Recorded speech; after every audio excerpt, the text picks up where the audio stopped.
మీ car EMI కట్టలేకపోతున్నారా? మీ car EMI మేము కడతాం. ఈ నెంబర్కి కాల్ చేయండి. నమస్తే, welcome back to Suman TV. నేను మీ సంజయ్. ఈరోజు మనతో పాటు ఉన్నారు immigration law consultant advocate Aditya Mallela గారు. సార్తో మాట్లాడి కొన్ని విషయాలు తెలుసుకుందాం. నమస్తే సార్. హలో అండి.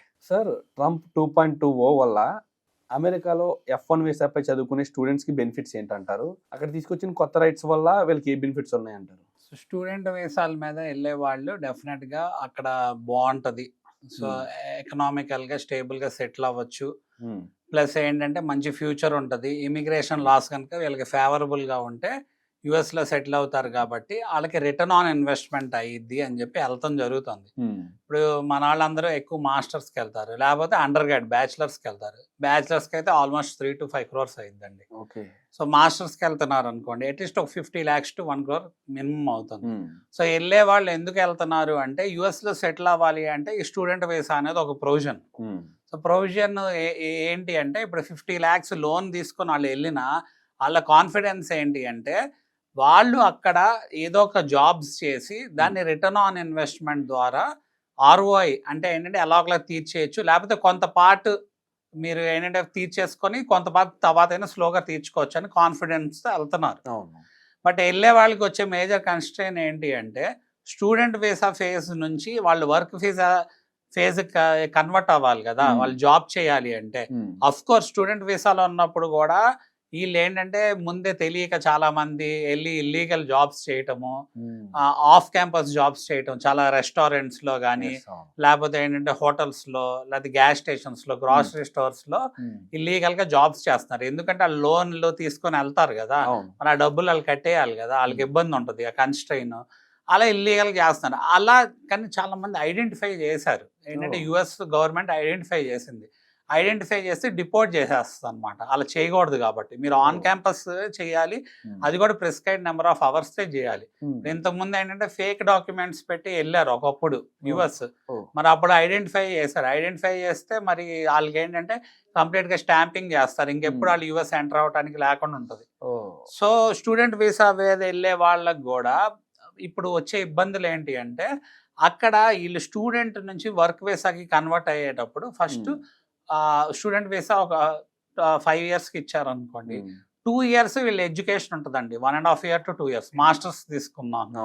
తర్వాత వాళ్ళకి ఓపీటీ ఆప్షనల్ ప్రాక్టికల్ ట్రైనింగ్ కానీ లేకపోతే సమ్మర్లో కానీ కరిక్యులర్ ప్రాక్టికల్ ట్రైనింగ్ ఉంటుంది, వర్క్ చేసుకోవచ్చు. ఆప్షనల్ ప్రాక్టికల్ ట్రైనింగ్ ఏంటి అంటే ఒక 1 year పీరియడ్ ఉందనుకోండి, స్టెమ్ ఫీల్డ్స్ అంటే సైన్స్, ఇంజనీరింగ్, మ్యాథమెటిక్స్, టెక్నాలజీ వాళ్ళకి మళ్ళీ దాన్ని ఎక్స్టెండ్ చేసుకోవచ్చు. సో ఏంటంటే ఒక 3 years 2.5 to 3 years వస్తుంది. సో ఈ టైంలో వాళ్ళు H1B వీసాలు ఫైల్ చేసుకోవాలి. సో వర్క్ వీసా అనేది ఫైల్ చేసుకోవాలి. వర్క్ వీసా ఫైల్ చేసుకోవాలంటే ఎన్ని వర్క్ వీసాలు ఉన్నాయో అంతకంటే 5 to 10 times ఎక్కువ మంది ఫైల్ చేస్తున్నారు.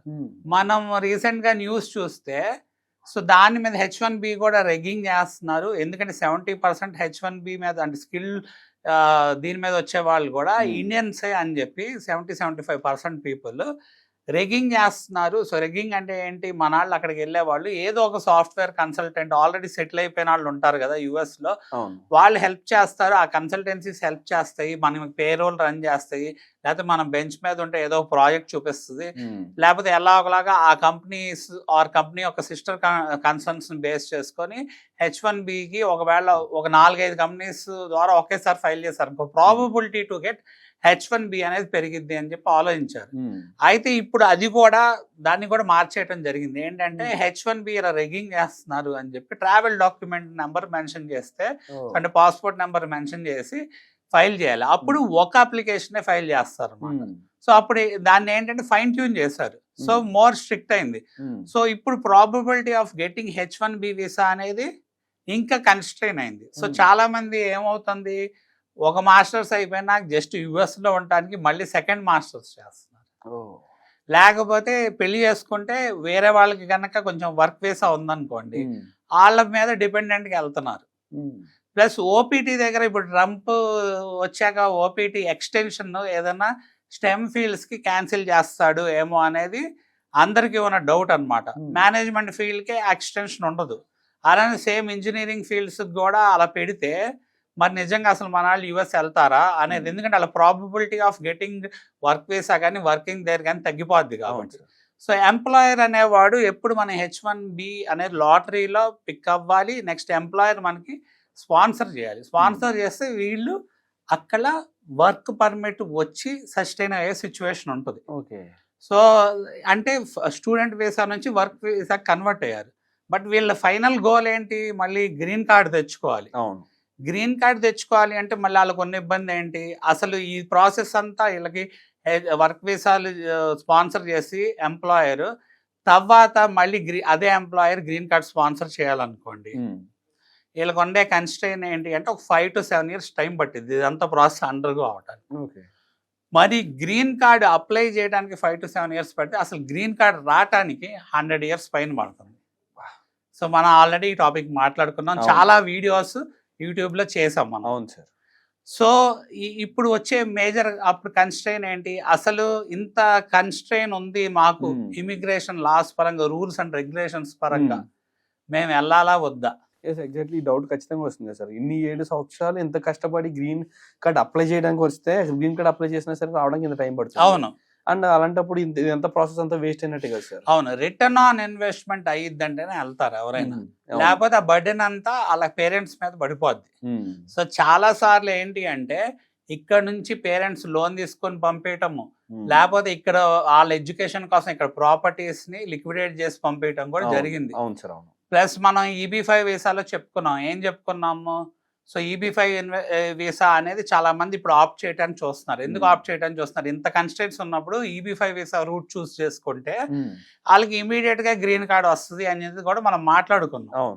సో అడ్వాంటేజ్ అయ్యిద్ది. దాంట్లో ఏంటంటే డబ్బులు మనం ఏంటంటే సోర్స్ ఆఫ్ ఫండ్స్ మనం క్వాలిఫై అవ్వాలి, ఇన్వెస్ట్ చేయాలి, ఆ డబ్బులు మళ్ళీ మనకి తిరిగి వస్తాయి. సో ఈ రూట్ గురించి కూడా చూస్తున్నారు, ఎందుకంటే ఇది EB-5 వీసాని ఎవరు అంత త్వరగా కదలపరు. బట్ ఈ స్టూడెంట్ వీసా మీద వెళ్ళే వాళ్ళకి ఉన్న మేజర్ కన్స్ట్రెయిన్ ఏంటి అంటే ఇప్పుడు మనం ఏదైతే చెప్పుకున్నామో ఆ ఫేజ్ అంతా వాళ్ళు అండర్గ్రో అవ్వాలి, ఈ ఛాలెంజెస్ అన్ని ఓవర్కమ్ అవ్వాలి. నెక్స్ట్ ఎవరైతే నాకు నిజంగా టాలెంట్ ఉంది, సో స్కిల్డ్ ఆక్యుపెంట్ గా గుర్తిస్తే మీకు వర్క్ వీసా మీద దాని యొక్క డిస్క్రిప్షన్ పరంగా మీకు మెరిట్ బేస్డ్ మీద మీరు మెరిట్ పరంగా క్వాలిఫై అవుతారు, మీకు టాలెంట్ ఉంది స్కిల్డ్ అనేది ప్రూవ్ చేసుకుంటేనే మీరు అక్కడ సస్టైన్ అయ్యే సిచ్యువేషన్ ఉంటుంది అనమాట స్టూడెంట్స్ పరంగా. సో కన్సల్టెంట్స్ కూడా అందుకే ఏంటంటే మన ఎడ్యుకేషన్ కన్సల్టెంట్స్ కూడా అప్రోప్రియేట్ గా ఆప్ట్ చేసుకోవాలి. వెళ్ళే యూనివర్సిటీ కూడా మంచి యూనివర్సిటీకి వెళ్ళాలి. ఇంతకుముందు లాగా ఏంటంటే ఏదో ఒక యూనివర్సిటీకి వెళ్ళిపోతే అక్కడ సెటిల్ అయిపోతాం అనుకుంటాం అనేది కుదరదు. టాప్ యూనివర్సిటీస్కి వెళ్ళినప్పుడు అక్కడ ఉండే సిలబస్ కూడా చాలా టఫ్ గా ఉంటది. మన పర్ఫార్మెన్స్ మనం ఏంటంటే పెర్ఫార్మ్ చేసి పాస్ అవ్వాలి. సో ఇక్కడలాగా ఏంటంటే ఎక్కడ పడితే అక్కడ కాపీ కట్టి రాయటం అలా కుదరదు. సో ఎందుకు అంటే అది చాలా ఇంపార్టెంట్. ప్లస్ వాళ్ళకి ఏంటంటే వీక్లీ టెస్ట్స్ ఉంటాయి, ఆ బర్డెన్ అంతా వాళ్ళు ఓవర్కమ్ అవ్వాలి. సో ఎప్పుడైతే టాప్ యూనివర్సిటీకి వెళ్తున్నారో స్టూడెంట్స్, దాని ఒక కరికులం కూడా అలానే టాప్ లెవెల్లో ఉంటుంది, అక్కడ వచ్చే ఆపర్చునిటీస్ కూడా టాప్ లెవెల్లో ఉంటుంది. సో ఆ పర్టికులర్ ఎడ్యుకేషనల్ ఇన్స్టిట్యూట్ నుంచి వీళ్ళు ఎప్పుడైతే గ్రాడ్యుయేట్ కానీ అండర్ గ్రాడ్యుయేట్ కానీ అయ్యారో దాన్ని బేస్ చేసుకొని వాళ్ళ ఆపర్చునిటీస్కి ఎక్కువ ఎక్స్పోజర్ అయ్యే సిచ్యువేషన్ ఉంటుంది. అలానే వీళ్ళకి క్యాంపస్ ఫెయిర్స్ కూడా ఉంటాయి అన్నమాట అక్కడ. సో దాంట్లో కూడా వీళ్ళు క్వాలిఫై అవ్వచ్చు. సో బట్ క్వాలిఫై అయినప్పుడు వీళ్ళకి వీసా అంటే ఈ వీసా స్పాన్సర్ చేసేది వీళ్ళు కీ రోల్ ప్లేయర్ అవుతారు. వీళ్ళకి టాలెంట్ ఉంది అనుకుంటేనే ఆ కంపెనీస్ ఎప్పుడు వాళ్ళకి వీసా స్పాన్సర్ చేస్తాయి. లేకపోతే ఈ వీసాస్ డాక్యుమెంటేషన్ ఇదంతా వాళ్ళకి ఎక్స్ట్రా ఎఫర్ట్ ఏది ఆ కంపెనీస్ అవి ఊరికే స్పాన్సర్ చేయమన్నమాట. సో ఇది ప్రాసెస్ అనమాట స్టూడెంట్స్ కొన్న ప్రాసెస్. సెటిల్ అవ్వాలని చెప్పేసి కొంచెం ఖర్చు పెట్టానా సరే బెటర్ యూనివర్సిటీకి వెళ్తున్నారు, అక్కడికి వెళ్ళి సంథింగ్ మీరు అన్నట్టుగా ఇల్లీగల్ గా జాబ్స్ అనేది చేస్తున్నారు. అండ్ కానీ అక్కడ ఇప్పుడు ఈ స్ట్రిక్ట్ పొజిషన్ లో చూసుకుంటే ఇవన్నీ కాని పనులు. ఒకసారి వాళ్ళ వీసా కానీ క్యాన్సిల్ అయితే మళ్ళీ అమెరికా వైపు చూసే పరిస్థితి కూడా కనిపించిన పరిస్థితి. అవును. And exactly sir, thank you very much sir. Thank you అండి.